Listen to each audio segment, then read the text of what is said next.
महिला संबंधी अपराध से जुड़े हुए मामलों में, बलात्कार के मामलों में, नाबालिगों के साथ जो उनके सेक्सुअल हैरेसमेंट से जुड़े हुए जो मामले थे, वर्षों से पेंडिंग थे, उस पेंडिंग्स को पूरा करने के साथ आज मुझे बताते हुए प्रसन्नता है कि उत्तर प्रदेश देश के उन टॉप 3 राज्यों में है जिन लोगों ने पेंडेंसी को पूरा करते हुए और देश के अंदर जो पेंडेंसी रेट के आधार पर प्रदेश का देश में द्वितीय स्थान, और इन मामलों को, अपराधियों को सजा दिलाने के मामले में, मामलों के पूरी तरह निस्तारण के मामले में देश के अंदर तीसरे स्थान पर उत्तर प्रदेश है।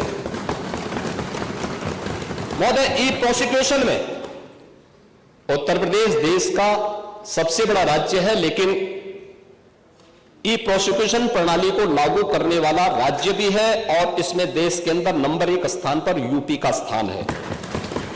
महिला और बाल अपराध संबंधी अभियोगों के निस्तारण में देश में प्रथम स्थान है। लगभग हमारे 98% से अधिक मामलों का निस्तारण करने में उत्तर प्रदेश आज देश का वह पहला स्थान रखता है। और मैंने जो पहले भी कहा, घरेलू हिंसा से पीड़ित महिला के लिए 181 की एक सर्विस है और 1090 बाहर महिला संबंधी अपराध के लिए जब कोई घटना घटित होती है तो कोई महिला कॉल करती है तो उस पर तत्काल सेवा उन्हें उपलब्ध होती है। इन सबको इंटीग्रेट करने का काम भी 112 के साथ इंटीग्रेट करने, 181, 1090 और 112 को भी इंटीग्रेट करके अगर कहीं भी सूचना आ रही है उस सूचना को संबंधित तक भेजने के साथ ही उसको तत्काल रिलीफ मिल सके, इसके लिए भी यहां पर कार्य किया गया है। यही नहीं, प्रदेश के अंदर एक महिला थाना हर जनपद में स्थापित करने के साथ साथ एक अतिरिक्त थाने की जिम्मेदारी भी महिला थानाध्यक्ष को उपलब्ध करवाया गया है। और हर थाने में जो प्रदेश के अंदर 1585 थाने हैं, इन 1585 थानों में महिला हेल्प डेस्क अलग से बना करके एक व्यवस्था बनाई है। और 2020 से हमारी सरकार पूरे प्रदेश के अंदर मिशन शक्ति के एक अभियान को आगे बढ़ा रही है। मिशन शक्ति के अंतर्गत पिछले 7 वर्ष में हम लोगों ने लगभग 1.5 लाख पुलिस कार्मिकों की भर्ती की है प्रदेश के पुलिस बल में। और मुझे बताते हुए प्रसन्नता है कि 17 के पहले जितनी भी भर्तियां हुई उन सभी को अगर हम जोड़ लें तो कुल 10,000 महिला पुलिस कार्मिक भर्ती हुई थी। लेकिन 17 से लेकर के 22-23 तक जो भर्तियां हुई, इन भर्तियों में प्रदेश में 20,000 से अधिक महिला पुलिस कांस्टेबल की भर्ती करने में हमें सफलता प्राप्त हुई।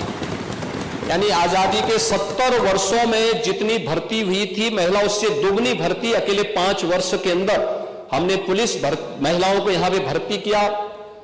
पुलिस की भर्ती में उनकी 20% हॉरिजॉन्टल आरक्षण की व्यवस्था उन्हें प्राप्त हो सके, इसको अनिवार्य रूप से प्रदेश के अंदर लागू किया। लखनऊ, गोरखपुर और बदायूं में महिला पीएसी की बटालियन के गठन की कार्रवाई को भी आगे बढ़ाया। लेकिन जो पुलिस कार्मिक महिलाएं भर्ती हुई थी वे केवल एक कांस्टेबल के रूप में ऑफिस के कार्य को या थाने तक ही अपने को सीमित न रखे, बल्कि महिलाओं की सुरक्षा के साथ साथ शासन की योजनाओं को महिलाओं तक पहुंचाने के लिए, उनकी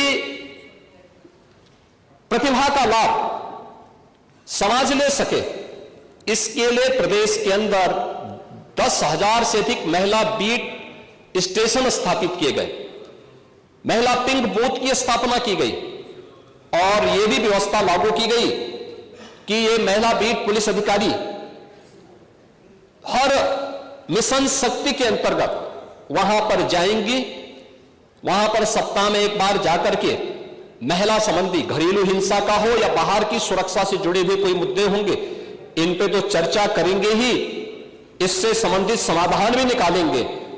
लेकिन इसके अलावा महिलाओं से संबंधित, उनकी सुरक्षा से संबंधित जो भी, या उनकी स्किल डेवलपमेंट से संबंधित या उनके स्वावलंबन से संबंधित कौन सी स्कीम केंद्र या राज्य सरकार की है, इनसे भी गांव की महिलाओं को अवगत कराएंगे। और ये मिशन शक्ति का एक कार्यक्रम प्रदेश के अंदर लगातार ये जारी है और इसके बहुत अच्छे परिणाम भी हम सबके सामने देखने को मिले हैं। ये सरकार महिला सुरक्षा के प्रति पूरी तरह गंभीर है और उस गंभीरता का परिणाम ही है कि प्रदेश के अंदर इस सरकार ने आने के बाद सबसे पहले शोधों पर लगाम कसने के लिए जो कार्रवाई की एंटी रोमियो स्क्वाड का गठन, उसका एक उदाहरण है। और मुझे बताते हुए दुख है कि एंटी रोमियो स्क्वाड का जब हमने गठन किया था, सबसे पहले समाजवादी पार्टी ने इसका विरोध किया था, उसने विरोध किया था। और मुझे बोलने में भी कोई संकोच नहीं है कि महिला संबंधी अपराध से जुड़े हुए ज्यादातर मामलों में समाजवादी पार्टी से डायरेक्ट या इनडायरेक्ट जुड़े हुए लोग उसमें इन्वॉल्व पाए जाते हैं। और यही नहीं, महिला संबंधी अपराध में ये उस पीढ़ी का प्रतिनिधित्व करते हैं, ये उस पीढ़ी का प्रतिनिधित्व करते हैं जिस पीढ़ी ने कहा था, जिसने कहा था कि लड़के हैं गलती कर देते हैं। ये महिला सुरक्षा की बात क्या करेंगे? ये महिला सुरक्षा के लिए तो समाजवादी स्वयं ही एक गंभीर खतरा है। और इसीलिए महिला सुरक्षा के बारे में प्रदेश सरकार पूरी तरह सचेत है, सक्रिय है। हर बेटी को भी, हर व्यापारी को भी सुरक्षा प्रदान करने के लिए पूरी तरह प्रतिबद्ध है। प्रश्न संख्या 2, माननीय मुख्यमंत्री जी, आपने बताया इतने को हमने दंडित कराया, तो क्या पूछा गया था कुल कितने घटनाएं हुई? तो जो दंडित हो जाते हैं कोर्ट से, उन्हीं को आप घटना मानते हैं कि जो घटनाएं घटती हैं उनको भी घटना मानते हैं? यह स्पष्ट कर दें, कुल कितनी घटनाएं घटित हुई? आपने नेता प्रतिपक्ष, मैं आपका सम्मान करता हूं और आप दो बार इस माननीय सदन के अध्यक्ष के रूप में अपनी सेवाएं दिए हैं और आपने पहला प्रश्न किया है आज यहां पर। पहले तो आपके चयन के लिए मैं आपको बधाई देता हूं। ठीक है, अलग विषय है कि आपने चचा को गच्चा दे ही दिया। चचा बेचारा हमेशा ही ऐसे ही मार खाता है, उनकी नियति ही ऐसी है, क्योंकि भतीजा हमेशा भयभीत रहता है। लेकिन आप इस सदन के एक वरिष्ठतम सदस्यों में से हैं, आपका मैं सम्मान करता हूं। मैंने आपको पहले भी बताया कि 24,000 जो महिला संबंधी अपराध थे प्रदेश के अंदर 2016 में, अगर हम देखेंगे तो बलात्कार की जो घटनाएं घटित हुई थी वह 1838 हुई थी। लेकिन अगर मैं 24 के अंदर की घटना बताता हूं, इनकी संख्या है 1373। और मुझे लगता है ये घटनाएं बताती है 25% से अधिक की कमी इस बारे में बताती है कि अपराधी आबादी तो बढ़ी होगी इस दौरान, और आबादी बढ़ने के क्रम में अपराध कम हो रहा है, नियंत्रित हो रहा है।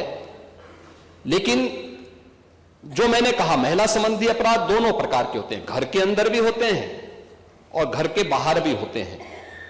दोनों के लिए सरकार ने उस प्रकार की सेवाएं भी उपलब्ध की हैं। घरेलू हिंसा से संबंधित मामलों में 181 की सेवा है। घर के बाहर की सुरक्षा के बारे में जागरूकता पैदा करने के लिए और उन्हें सुरक्षा उपलब्ध कराने के लिए तत्काल वो कॉल कर सके, इसके लिए 1090 की सेवा उन्हें उपलब्ध कराई गई है।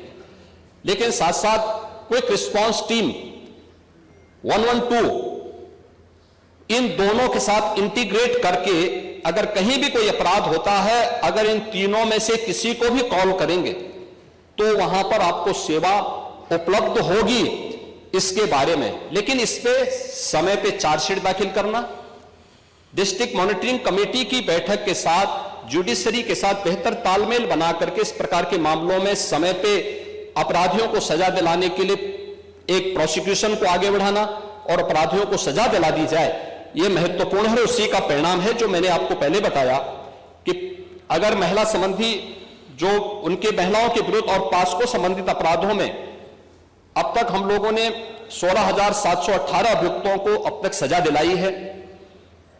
इसमें से अगर आप देखेंगे कि 21 को हम लोगों ने मृत्युदंड, 1,713 को आजीवन कारावास, 4,653 को 10 वर्ष या उससे अधिक का कारावास और 10,331 को 10 वर्ष से कम की कारावास की सजा दिलाई है। ये जो अपराध, जिन अपराधियों की सजा दिलाई गई है, इसमें आप देखते होंगे अक्सर समाचार पत्रों में आता है कि 1 महीने के